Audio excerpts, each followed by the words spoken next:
how do you pronounce and spell your name? My name is Dennis Wang. That is DENNIS So tell me a little bit about yourself. Sure. So my name is Dennis. I am currently a student at Duke University studying economics and political science with a minor in history. Growing up, I've had numerous very formative experiences in places like North Korea, Egypt during the Arab Spring, and Nepal when there was a Maoist uprising. And consequently, I am very much interested in global affairs. One of the specific areas of interest that I have is in US-China relations, and that's why I wrote the book Reigning the Future. So please tell us more about your forthcoming book, Reigning the Future. So my book, Reigning the Future, explores US-China relations through the perspective of business and technology, looking at the technological rivalry between the United States and China, and at the same time exploring some of the key technologies that's really going to shape the 21st century, like artificial intelligence, big data, and I also talk a little bit more about the whole fiasco regarding Huawei as well in this book. So when did you come up with the idea of writing a book? I really came up with the idea of writing a book over the summer when I was working with Huawei Technologies in West Africa. I thought that at that time, US-China relations, especially some of the topics surrounding technology, has really been on the news.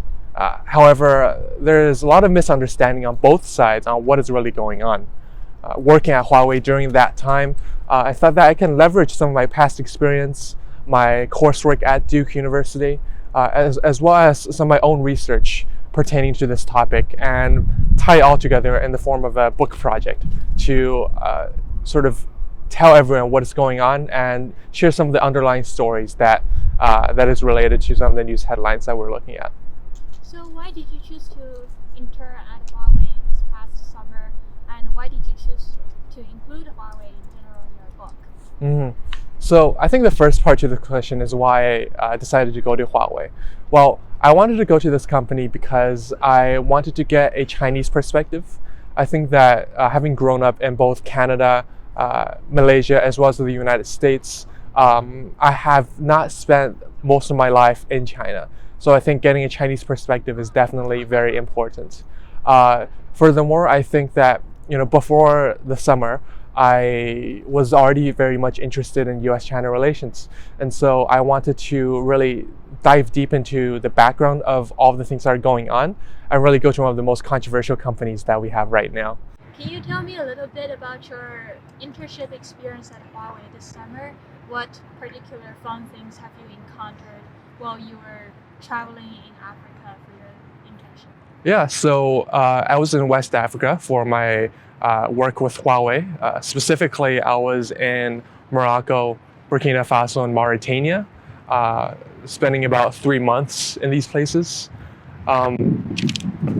It was definitely a very interesting experience, not only doing the work that I did, but also interacting with people of so many different cultures.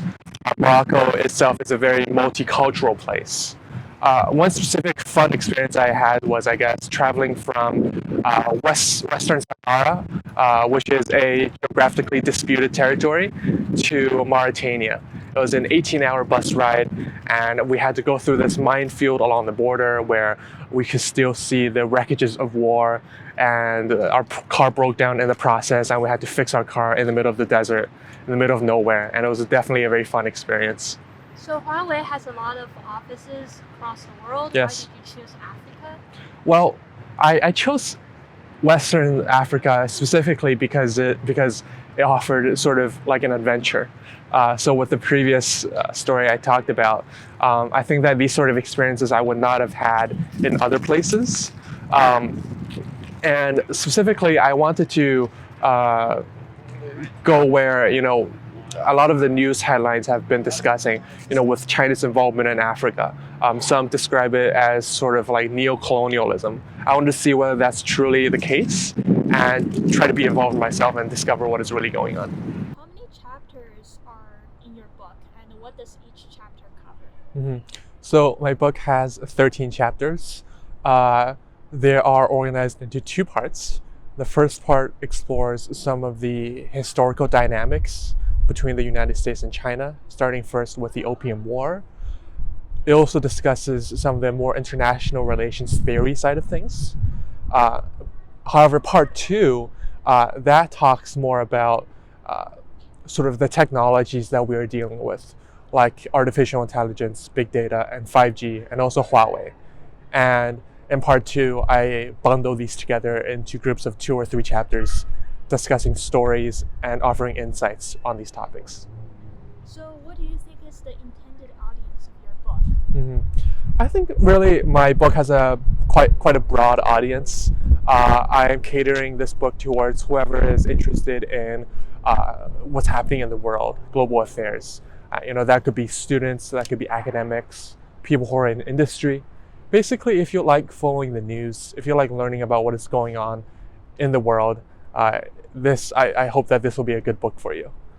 Additionally, for a more specialized audience, I guess my book could be very helpful for people who are interested in U.S.-China relations specifically, who are interested in learning about the tech world in China and so forth. As the author of the book, I'm curious to listen to more about your view on the US-China rivalry and the specific roles that Huawei and 5G play in this rivalry. So my answer is it depends pretty much. No one really knows what is going on in these sort of discussions between the two governments because they're so closed doors. However, what I can say is that one of the reasons that the United States is, I guess, attacking Huawei specifically is that currently the United States lacks a domestic homegrown telecommunications company that has the capabilities of 5G comparable to Huawei. Right now, the Western counterparts are located in Europe with Nokia and Ericsson. However, they are currently lacking a little bit in terms of research development for 5G. So that is why it is important for the United States to make sure that the next world leader in 5G is not a Chinese company, that it is a company of one of its allies. Furthermore, personally, the case regarding Huawei also plays very much into the rhetoric that's coming out of Washington right now. Right now, Washington has a sort of bipartisan hawkishness on China, and Huawei is a very good, I guess you can call, scapegoat in this whole affair. I saw on your website that there are a lot of big figures, like national leaders, Right. in both China and the US, who have had a lot of comments, great comments on your book. So can you elaborate more on how have you met these people and how have they contributed to your idea writing this book? Right. So throughout the research, writing, and publishing phases of my book, I've been very fortunate to meet so many great mentors and friends and people who have really helped me develop some of the stories, some of the insights that are a part of my book. This project would not have been possible without their support. And I think that it's really important to reach out to people when you're doing a project like this. So you mentioned some of the, I guess, quotes I have on the back cover of my book. Those really came from a mixture of reaching out to people, networking, talking to people, having them recommend more people to me, and really being very proactive in asking for help. Fortunately, right now, the topic of my book, it's not something that, a book like this really is not existent in the market right now. So many people are interested in what I have to say, what I have to write about. And so they're really willing to help me out, give me some very incredible insights and stories as well.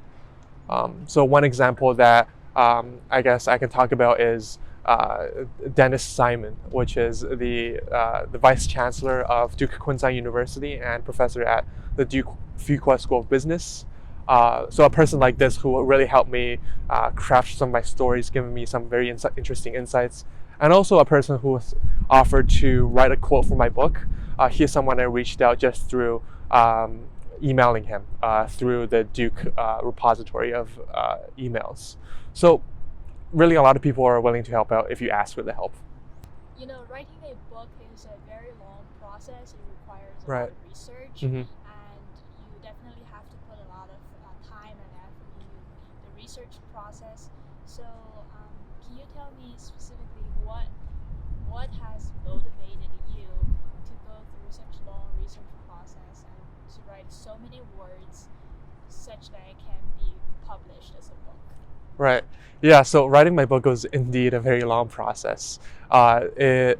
I think the total word count ended up being 65,000 words. So really, it was writing 500 words every single day for over 100 days. I think this was as much as a growth experience for me as well as publishing the book itself.